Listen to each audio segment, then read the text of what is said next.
Hi, hello, good afternoon. My name is Subhash. I am working as in sales officer in Indubite company. Sir మనం ఈరోజు కంటి మండలం ముర్కుంజల్ గ్రామంలో ఉన్నాం.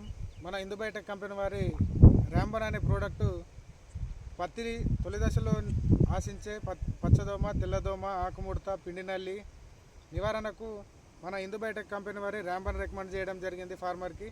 ఒకసారి ఆ రిజల్ట్ ఎలా ఉందో తెలుసుకుందాం రైతు మాటల్లో. సార్ నమస్తే సార్. నమస్తే. నమస్తే. మీ పేరు సార్?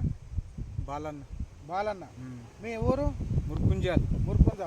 సార్ ఇది ఇందుబయట కంపెనీ వారి ర్యాంబన్ కొట్టక ముందు ఎట్లా ఉండే సార్ పంట? కొట్టక ముందు జర నాదాన్ని ఉండే, కొట్టి నుంచి మంచిగా ఉన్నది. పంట ఎగ్దాం పచ్చగా అయిపోయింది, పెరిగిందా, మెత్తగా అయింది, బీన్ అంతా పోయింది. ఎన్ని రోజులు అవుతుంది సార్ కొట్టి? 4 రోజులు అయింది. 4 రోజులు అయింది. సార్ ఇది ఎక్కడి నుంచి తెచ్చుకున్నారు సార్? ఇది తడకల నుంచి నరసింహుడు శ్రీ లక్ష్మీ నరసింహ ట్రేడర్స్ తడకల నుంచి తెచ్చుకున్నారు. సార్ ఇది ఇతర రైతులకు రికమెండ్ చేయొచ్చు కదా? చేయొచ్చు. రిజల్ట్ అయితే బాగుంది కదా సార్? రిజల్ట్ మంచిగా ఉంది. మేము కొట్టిన నుంచి అయితే మాకైతే పంట మంచిగా కొట్టాడింది. మంచిగా ఉంది, పచ్చగా అయిపోయింది. ఓకే. 4 రోజుల కింద ఈనామన్న పంట లేకుండే, ఓకే, నాదాన్ని ఉండే. Okay sir. Thank you. మీ వాల్యుబుల్ కేటాయించినందుకు ధన్యవాదాలు.